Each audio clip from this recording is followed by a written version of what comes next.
गंगा में ओवरलोडेड नाव पर सफर को मजबूर लोग जब हादसे का शिकार होते हैं तो शुरुआत में प्रशासन सख्ती दिखाता है, लेकिन सब कुछ हकीकत के परे होता है और इस हकीकत में लापरवाही है, मनमानी है, अनदेखी है और आशंका है। पटना सिटी से आई इस रिपोर्ट को देखिए।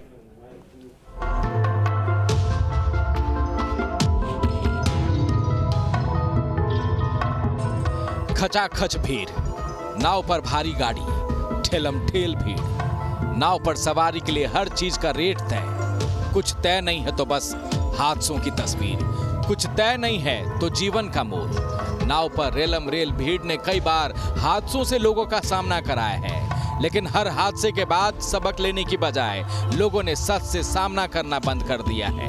सोचिएगा, भारी भरकम सामान, कार, बाइक, ऊपर से दर्जनों लोग ऐसे ही एक नाव पर सवार होकर गंगा की लहरों से खेलेंगे तो नतीजा क्या होगा? एक जरा सी चूक लोगों की जान ले लेगी भाई। ओवरलोडेड इस नाव की सवारी से पहले सूद कौन लेगा? गंगा में अब तक हुए नाव हादसों से सबक कौन लेगा? सोचिएगा, जरूर सोचिएगा, क्योंकि ये जिंदगी आपकी है और आपकी जिंदगी पर निर्भर कई लोग होंगे। कई को आपके आने का इंतजार होगा। उस इंतजार को इस ओवरलोडेड नाव पर बैठकर इतना ना बढ़ाइएगा कि आंखों से सिर्फ आंसुओं के सैलाब ही गिरने लगेंगे। नाव पर आप लोडिंग देख ही रहे हैं कि नाव किस तरह की लोडिंग है।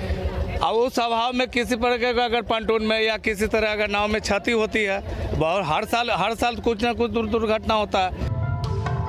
छोड़ दीजिए सवाल कि नाविक की मनमानी है, छोड़ दीजिए वो उम्मीद कि लाइफलाइन पीपा पुल से आना जाना फिलहाल बंद है। समझ सकते हैं तो ये भी समझिए कि गंगा में उफान की वजह से पीपा पुल से आना जाना बंद कर दिया गया है। उस गंगा की लहरों का सामना इस ओवरलोडेड नाव पर बैठकर कर सकेंगे क्या? और जवाब अगर ढूंढ नहीं पाए तो मनेर का वो मंजर याद कर लीजिएगा, जब अपनों की तलाश में लोग घाट घाट भटक रहे थे, अंधेरों में अपनों की तलाश कर रहे थे। याद कर लीजिएगा, हफ्ते भर पहले गंगा की लहरों से जान बचाने की जद्दोजहद करते लोगों को माना कि मजबूरी है, दियारा के लोगों की, राघोपुर के लोगों की लाइफलाइन पीपा पुल खोल दिया गया है तो पटना से संपर्क टूट गया है। वैसे भी पटना से संपर्क का लाइफलाइन पीपा पुल 6 महीने का ही होता है, बाकी के 6 महीने राघोपुर के लोगों को नाव की सवारी ही करनी पड़ती है। दरअसल गंगा का पानी बढ़ने से पीपा पुल खोल दिया गया है। दियारा के साथ पंचायतों का संपर्क टूट गया है। पीपा पुल खोलने से शहर का संपर्क टूटा है। आवागमन के लिए नाव ही एकमात्र सहारा है। पुल खुलने से लाखों की आबादी प्रभावित हो गई है। गंगा में 1 घंटे में 3 किलोमीटर की अब यात्रा होती है। इस पर सरकार ध्यान नहीं देते। इसके कारण है कि बहुत क्षति होती है राघोपुर को, और राघोपुर में विकास काम बाधित हो जाता है। नाविकों को भी इंतजार शायद गंगा के उफान का ही होता है। गंगा के उफान के बीच कमाई का जरिया बढ़ जाता है। नाविक मनमानी पर उतार आते हैं और राजधानी सहित जिला मुख्यालय हाजीपुर से संपर्क टूटने से दियारावासी नाविकों की मनमानी के आगे बेबस हो जाते हैं और दियारावासी की बेबसी को पुलिस बड़े आराम से देखते हुए आंखें मूंद लेती है। नाविक की मनमानी और दियारावासी की बेबसी के बीच सच्चाई ये भी है कि कई बार ऐसे ओवरलोडेड नाव ने कई घरों में मातम लाए हैं। आंकड़ों के जरिए जरा समझिए, बिहार में नाव हादसे में कई लोगों की जान चली गई है। 2017 में पटना में नाव डूबने से 24 लोगों की मौत हुई। 2018 में भागलपुर में नाव डूबने से 8 लोगों की मौत हुई।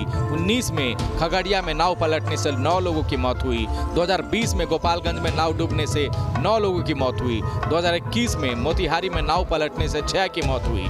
2022 में कटिहार में नाव पलटने से 7 की मौत हुई। 17 से 22 तक का ये आंकड़ा है। आंकड़ा बढ़े नहीं, इसलिए ओवरलोडेड नाव पर चढ़ने से बचिए। नाविकों से भी खास अपील, कोर्ट और प्रशासन के नियमों की अनदेखी ना कीजिए। साथ ही पुलिस भी ऐसे ओवरलोडेड नाव को गंगा में उतारने से पहले रोकिए। पटना सिटी से संवाददाता आनंद कुमार के साथ bureau report, news state Bihar Jharkhand.